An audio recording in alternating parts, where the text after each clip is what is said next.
80% यहूदियों को इस दुनिया से खत्म कर दिया है और 20% को छोड़ रहा हूं।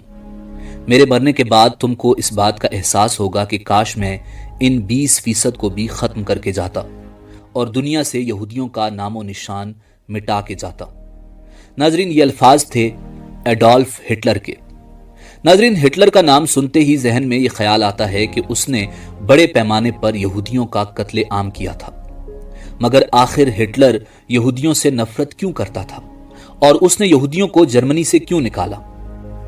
नाजरीन, ये वो सवाल हैं जिनका जवाब हासिल करने के लिए कई किताबें लिखी गई, मगर सबसे दुरुस्त बात यह है कि हिटलर जर्मन कौम को दुनिया की बेहतरीन कौम समझता था। उसका ख्याल था कि सिर्फ जर्मन कौम ही को दुनिया पर हुक्मरानी का हक हासिल है और जर्मनी की तरक्की के लिए जरूरी है कि मुल्क से तमाम गद्दार खत्म कर दिए जाएं। ये इंसान की तरक्की में रुकावट है। नाजरीन, पहली जंग अजीम में जर्मनी में रहने वाले यहूदियों ने दरपर्दा जर्मन मफाद के खिलाफ बरतानिया और उसके इत्तेहादियों का साथ दिया था। जर्मनी में रहते हुए जर्मनी के खिलाफ काम करना हिटलर के नजदीक नाकाबिले मुआफी जुर्म था। वो उनकी पुरानी तारीख से भी वाकिफ था कि कैसे उन्होंने अल्लाह के पैगंबरों से बदअहदी की और एक ईसाई होने के नाते वो इससे भी वाकिफ था कि ये यहूदी उलमा ही थे जिन्होंने हजरत ईसा अलैहिस्सलाम को फांसी दिलवाने में कलीदी किरदार अदा किया था। इसलिए वो इन्हें एक लानत ज़दा नस्ल समझता था और दुनिया को यहूदियों से पाक कर देना चाहता था। यहूदी ईसाइयों की तरह हजरत ईसा अलैहिस्सलाम को खुदा का बेटा नहीं मानते और कई ईसाई हजरत ईसा अलैहिस्सलाम की खुदाइयत को मानने के इस इनकार को भी तकब्बुर की निशानी समझते थे। कई सदियों तक ईसाइयों के चर्च ने उन्हें यह सिखाया कि हजरत ईसा अलैहिस्सलाम की मौत यहूदियों की वजह से हुई, जबकि आज के मौरिखीन और चर्च ये सिखाते हैं कि हजरत ईसा अलैहिस्सलाम को रूम की हुकूमत ने इस वजह से शहीद किया था कि अफसरान उन्हें अपने इक़्तिदार के लिए एक सियासी खतरा समझते थे। मजहबी तसादुम के साथ माशी तसादुम भी शामिल थे। हुक्मरानों ने यहूदियों पर पाबंदियां लगा दी और उन पर मखसूस मुलाजमतें करने और ज़मीन की मिल्कियत हासिल करने पर पाबंदी आयद कर दी। उसी वक्त चूंकि पुराने ज़माने के चर्च सूदखोरी यानी पैसे की सूद समेत लेन देन की इजाज़त नहीं देते थे, फ्रांस में रूस की खुफिया पुलिस के एक एहलकार ज़ियोन के बड़ों के प्रोटोकॉल्स तैयार किए गए। प्रोटोकॉल्स में ये कहा गया कि यहूदी पूरी दुनिया पर कब्जा करने की साजिश कर रहे हैं। उन दस्तावेजात में आलमी यहूदी लीडरों की एक मीटिंग के कमेंट्स शामिल किए गए जिनमें उन्होंने पूरी दुनिया पर काबिज होने के मंसूबों को हतमी शक्ल दी और उनमें यह वाज़ेह था कि यहूदी खुफिया तंजीमों और एजेंसियों के जरिए सियासी जमातों, मईशत, अखबारात और अवामी राय को कंट्रोल करना और अपने मकासद के लिए इस्तेमाल करना चाहते थे। प्रोटोकॉल्स को दुनिया के मुख्तलिफ ममालिक में शाये किया गया जिनमें रियासत हाय मुत्तहिदा अमरीका भी शामिल था। 9 नवंबर 1938 की रात को राइख भर में यहूदियों के खिलाफ तशद्दुद शुरू हो गया। बज़ाहिर ये किसी मंसूबे के तहत नहीं हुआ था। ये एक यहूदी के हाथों पेरिस में एक जर्मन अफसर के कत्ल पर जर्मनों के गुस्से का नतीजा था। 2 दिनों में 250 से जायद यहूदी इबादतगाहें जलाई गईं, 7000 से जायद यहूदी कारोबारों में लूट मार की गई और उन्हें तबाह कर दिया गया। दर्जनों यहूदियों को मार दिया गया और यहूदी कब्रिस्तानों, अस्पतालों, स्कूलों और घरों को लूटा गया, जबकि पुलिस और फायर ब्रिगेड की गाड़ियां देखती ही रहीं। सड़कों पर बिखरे हुए दुकानों की खिड़कियों के शीशों और किरचियों की वजह से उस रात को क्रिस्टल नाइट यानी टूटे हुए शीशों की रात कहा जाने लगा। नाजरीन, उसके बाद की सुबह जर्मनी के 30,000 यहूदी मर्दों को यहूदी होने के जुर्म में गिरफ्तार करके हिरासती कैंपों में भेजा गया, जहां उनमें से सैकड़ों अफराद मर गए। कुछ यहूदी औरतों को भी गिरफ्तार करके मकामी कैदखानों में भेज दिया गया। यहूदियों के कारोबारों को उस वक्त तक दोबारा खोलने की इजाज़त नहीं दी गई जब तक कि उनका इंतज़ाम गैर यहूदियों के हाथों में न दिया गया हो। यहूदियों पर कर्फ्यू लगा दिए गए जिनकी वजह से उनके घरों से निकलने के औकात महदूद हो गए। टूटे हुए शीशों की रात यानी क्रिस्टल नाइट के बाद जर्मन और ऑस्ट्रियन यहूदी बच्चों और नौजवानों की जिंदगी और भी मुश्किल हो गई। उन पर पहले ही अजायब घरों, अवामी पार्कों और तैराकी के पोलों में दाखिले पर पाबंदियां लगा दी गई थीं। अब उन्हें सरकारी स्कूलों से भी खारिज कर दिया गया। अपने वालिदैन की तरह यहूदी नौजवानों को भी जर्मनी में मुकम्मल तौर पर अलहदगी का सामना करना पड़ा। مایوسی میں کئی یہودیوں نے خودکشی کر لی، زیادہ تر خاندانوں نے بھاگ جانے کی بھی بھرپور کوششیں کی۔ ناظرین، 17,000 کے قریب پولش یہودیوں کو جرمنی سے نکال دیا گیا۔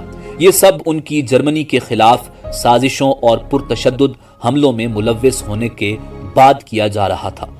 9 نومبر 1938 پیرس میں جرمن سفارتکار کو گولی مار کر ہلاک کر دیا گیا۔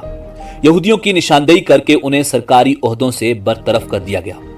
ایڈولف ہٹلر کے چانسلر بننے کے 2 مہینے بعد اپریل 1933 میں منظور کیے جانے والے قوانین کے ساتھ انتظامیہ کی تطہیر شروع ہو گئی۔ ان قوانین میں ایک آرین پیراگراف شامل تھا جس میں سماج کے مختلف شعبوں سے یہودیوں کو نکال پھینکنے کا انتظام کیا گیا تھا۔ حکومت کے تمام ملازمین کو اپنی آرین نسل کے ثبوت میں دستاویزات پیش کرنے کی ضرورت پڑ گئی۔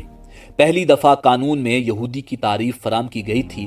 جن ملازمین کے والدین یا دادا دادی، نانا نانی یہودی تھے، انہیں اپنے عہدوں سے برطرف کر دیا گیا۔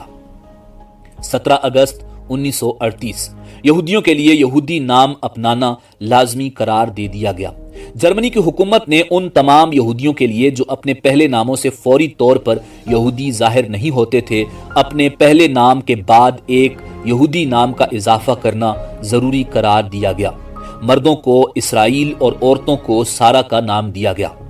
مرد اپنے نام کے ساتھ اسرائیل لگائیں گے اور عورتیں اپنے نام کے ساتھ سارا لگائیں گی تاکہ پتہ چلے کہ وہ یہودی ہیں۔ اکتوبر میں جرمن حکومت نے یہودیوں کے تمام پاسپورٹ ضبط کر لیے۔ یہودیوں کو جاری کیے جانے والے نئے پاسپورٹ پر جے کا ٹھپا لگایا گیا جو مالکان کی یہودی شناخت کی گواہی دیتا تھا۔ 19 ستمبر 1941 جرمنی میں یہودیوں کی شناخت کے لیے بیج متعارف کروایا گیا۔ 6 سال کی عمر سے زائد یہودیوں کو تمام اوقات اپنے کپڑوں پر ایک پیلے رنگ کا 6 نقطوں والا ستارہ پہننا ضروری ٹھہرایا گیا، جس پر کالے حرفوں میں جوڈ لکھا گیا تھا جو جرمن زبان میں یہودی کہلاتا تھا۔ اب جرمنی میں یہودیوں کو دیکھ کر ہی پہچانا جا سکتا تھا۔ اکتوبر میں یہودیوں کی جرمنی سے باقاعدہ جلاوطنی شروع ہو گئی۔ مارچ 1942 میں یہودیوں کے لیے اپنی رہائش گاہوں پر بھی ستارے کی علامت کی نمائش کرنا ضروری ہو گیا۔ ناظرین، یہودیوں کی یہ نسل کشی ہولوکاسٹ کہلاتی ہے۔ ہولوکاسٹ ایک لفظ ہے جس کے استعمال پر پابندی ہے۔ دنیا کے 13 ممالک ایسے ہیں جن میں اگر یہ لفظ بولتے یا استعمال کرتے ہیں یا کسی تحریر میں لکھتے ہیں تو 3 سے 10 سال کی سزا آپ کو ہو سکتی ہے۔ اگر آپ سوشل میڈیا پر اس لفظ کا استعمال کرتے ہیں تو آپ کا اکاؤنٹ بلاک کر دیا جائے گا۔ یہودیوں نے اس لفظ کا بڑا ناجائز فائدہ اٹھایا، مظلوم بنے اور اس نسل کشی کا اتنا چرچا کیا کہ ساری دنیا، یہاں تک کہ جرمن بھی یہودیوں سے مل کر آج تک آنسو بہاتے ہیں۔ نسل کشی جس قوم کی بھی ہو، وہاں گانا سنتے سنتے تو کسی کی موت نہیں آ جاتی۔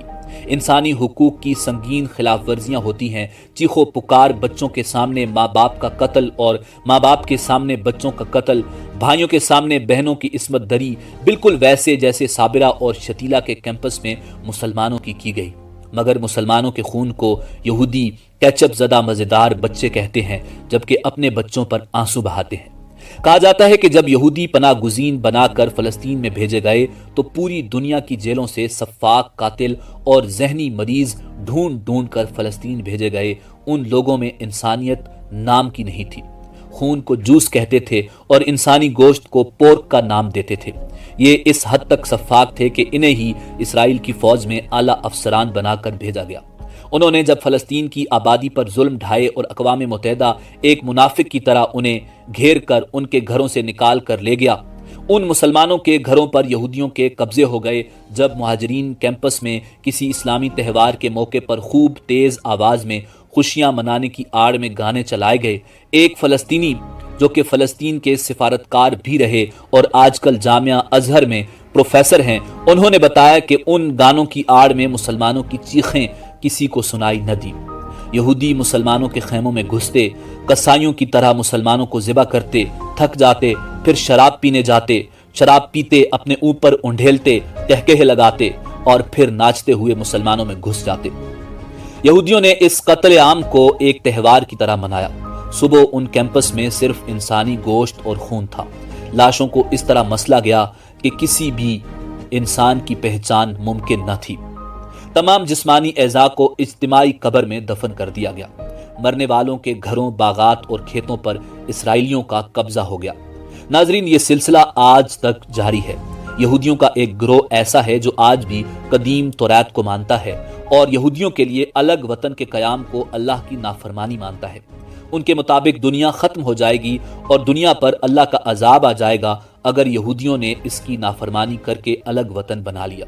ये आपको अक्सर दीवारे गिरिया पर माथा रगड़ते रोते हुए मिलेंगे, मगर ये लोग आटे में नमक के बराबर हैं। ज्यादातर जुनूनी जो ज़ायनिस्ट कहलाते हैं, दुनिया के सामने मजलूम बनकर हमदर्दियां समेटने वाले लोग हैं, दरिंदे से ज्यादा सफाक हैं। ये अपना मकसद कभी नहीं भूले थे। आज एडोल्फ हिटलर को वक्त ने सही साबित कर दिया है।